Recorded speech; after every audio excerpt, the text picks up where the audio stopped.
Bonsoir et bienvenue à cette nouvelle édition de Direct. Aujourd'hui, nous avons deux séquences. La première concernant un phénomène géophysique rare et sensationnel.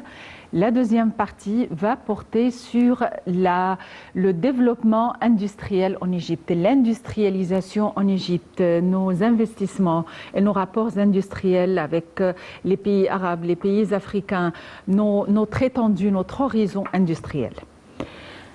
Le phénomène géophysique rare, c'est un phénomène qui se répète minutieusement et sans faute depuis 33 siècles. C'est le soleil qui éclaire et illumine le visage de la statue de Ramsès II dans le sanctuaire du temple d'Abou Simbel au sud d'Assouan. 2 fois par an, une fois le 22 octobre et l'autre le 22 février, une fois lors de son intronisation et l'autre lors de son anniversaire. Et finalement, ce phénomène architectural, astronomique, sensationnel n'a jamais fait défaut. Comment est-ce qu'ils ont réussi à faire des calculs aussi minutieux, aussi corrects depuis 5000 ans, de manière à ce que jamais le soleil ne fasse défaut à ces deux occasions. Alors aujourd'hui, le soleil a illuminé le visage de Ramsès II au temple en présence de plus de 500 touristes étrangers égyptiens. Le soleil a illuminé la statue de Ramsès II vers 5h55 pour une durée de 20 minutes. La durée de l'éclairage est 20 minutes dans les deux occasions. Cet éclairage programmé qui dure depuis 33 siècles réellement incarne le niveau du progrès scientifique qu'avaient atteint les anciens Égyptiens, surtout dans les domaines de l'astronomie, de l'architecture et de la momification. Ils avaient des chirurgies très délicates au cerveau, des chirurgies d'implantation de dents. Les femmes étaient reines, les femmes étaient de hauts dignitaires, les femmes étaient prêtres et les femmes étaient poètes et écrivaines depuis plus de 5000 ans.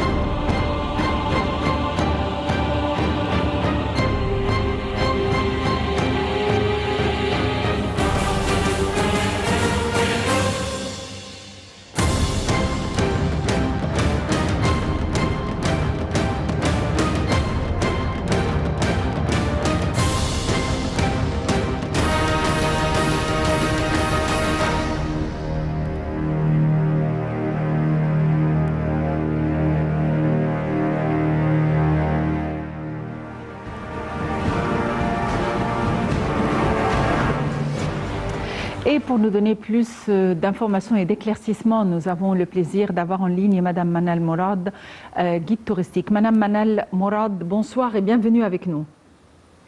Bonsoir. Madame Manal Mourad, c'est un phénomène géophysique rare et vraiment, nous avons tous beaucoup d'admiration pour ce développement, je ne veux pas dire développement, pour ce génie astronomique et architectural. Donc, le soleil éclaire le visage de Ramsès II au sanctuaire du temple d'Abou Simbel au sud d'Assouan 2 fois par an, une fois le 22 octobre et une fois le 22 février, donc une fois lors de son intronisation et l'autre lors de son anniversaire. Laquelle des deux dates est l'anniversaire? C'est le 21 février. Bonsoir tout d'abord. Quand vous dites c'est magique, c'est magique, c'est extraordinaire. Surtout si je vous invite à imaginer que vous êtes 1260 avant le Christ. Vous êtes 13e siècle avant Jésus-Christ. Devant un génie architectural, des Égyptiens qui creusent dans le roc, 2 temples phénoménales.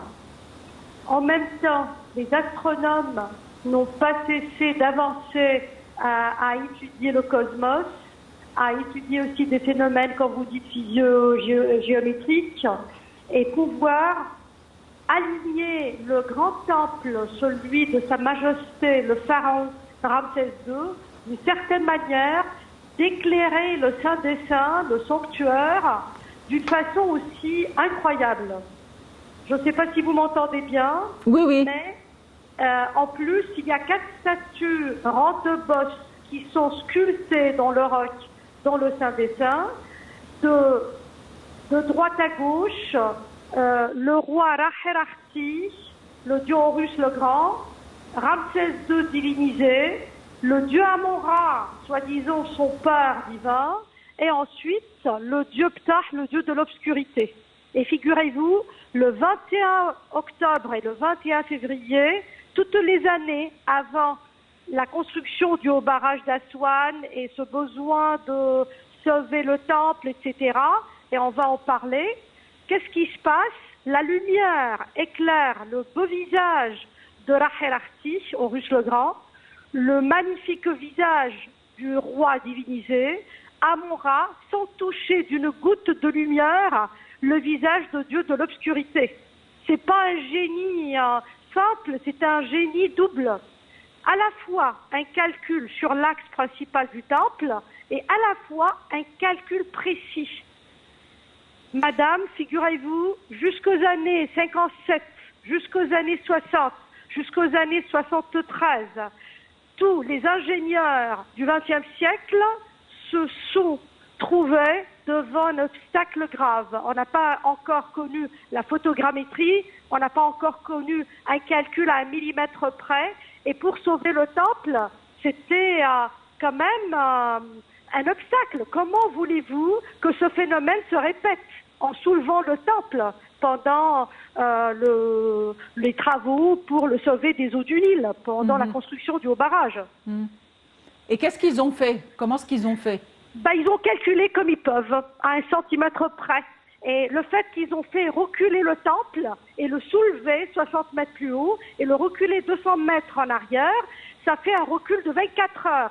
Donc, ce phénomène, nous, on a suivi à 1 millimètre près, comme on peut, le génie des ancêtres, le génie des Égyptiens anciens. On a suivi le génie, mais on ne l'a pas créé. Donc, c'est ce qui explique les 24 heures de retard. Donc, la date qu'ils avaient voulu, les anciens Égyptiens, c'était le 21. Et exactement. D'où le 22. Maintenant, on comprend pourquoi. Oui, exactement. Et c'est pas seulement un génie sur les calculs mathématiques, parce qu'on a quand même des manifestations au niveau des pyramides, au niveau des temples, même à Karnak, toujours l'éclairage sur l'axe principal. Il y a ce besoin, ce côté assoiffé de connaître le cosmos, le lien entre l'homme et le ciel. Vous savez, c'est une des anciennes civilisations, avec celle de la Chine, où l'Égyptien a compris qu'il n'y a pas de mort, la mort n'existe pas. Et quand on comprend qu'on est dans une poursuite, on est toujours vivant, donc on comprend encore plus cette Égypte ancienne. On a quand même beaucoup de sites glorieux, comme les temples funéraires, comme les tombeaux, etc. Et tous ces sites-là, ce ne sont que des sites qui nous parlent de l'au-delà, qui nous parlent d'autre chose. Et lorsque vous comprenez qu'est-ce que c'est un temple égyptien, c'est pas une synagogue, c'est pas une mosquée, c'est pas une église. Un temple égyptien, c'est un édifice fonctionnel dans lequel le roi doit se métamorphoser, doit se cristalliser. Lorsque, après la mort, il devient un être stellaire. Dans toutes les animations qui se produisent dans un temple, c'est pour ce sujet-là. Donc, c'est une invitation à comprendre encore plus comment ces génies égyptiens pensaient à l'époque. On est vraiment loin de leur savoir, qu'ils soient sur la physique, sur la chimie, sur la mathématique, etc. Justement, ils nous ont laissé des temples, mais ils n'ont jamais laissé de maison. On n'a pas vu de maison, mais on a vu des temples. Ce qui fait que ça fait partie intégrante et partie essentielle de leur culture.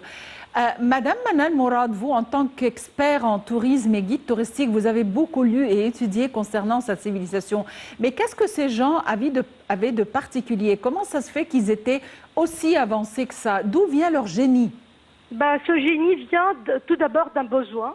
Comme tout scientifique, il a le génie, il y a un clic qui se passe, il y a le besoin, puis il y a l'écoute de la nature, il y a le besoin d'exister et de se raffiner. Mais permettez-moi, c'est une petite parenthèse, on a trouvé quelques vestiges de maisons d'habitation. à côté du temple de Médine Tabou, le palais royal de Sa Majesté le roi Ramsès III. On a quelques vestiges de palais de Nefertiti, la belle Nefertiti, l'épouse d'Akhenaton. On a la maison de Malgata sur la rive ouest. On a quelques vestiges de maisons. On savait très bien que les Égyptiens vivaient dans des maisons torchies, mais embellies par du calcaire ou avec du granit, avec des piédestals de colonnes. On connaît quand même qu'est-ce que c'est une maison égyptienne.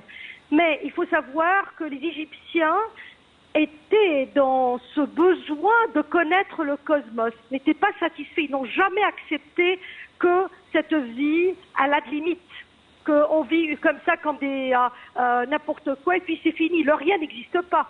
Une des belles paroles du livre de mort, le rien n'existe pas. Donc on n'a jamais cette idée qu'on devient rien, puisque le rien n'existe pas. Et puis cette recherche du divin partout, la recherche d'être toujours en lien avec le divin, le secret créateur, si vous voulez. Très bien. Madame Manal Mourad, vous êtes experte en tourisme. Merci d'avoir été avec nous aujourd'hui. Donc, le rien n'existe pas, d'après les anciens Égyptiens. Ils étaient toujours à la quête de l'étude, de l'examen du cosmos et ils sont parvenus à des découvertes qui constituent toujours des énigmes à notre époque, alors que nous avons des appareils, nous avons des machines et nous avons vraiment des laboratoires, de quoi vraiment rester épatés. Dans quelques instants, nous allons retrouver notre invitée, Madame Hoda Yassa, experte en économie, pour parler de l'évolution industrielle. Sommes-nous à la hauteur de l'industrialisation des anciens Égyptiens? Sommes-nous sur la bonne voie? C'est ce que nous allons savoir tout de suite.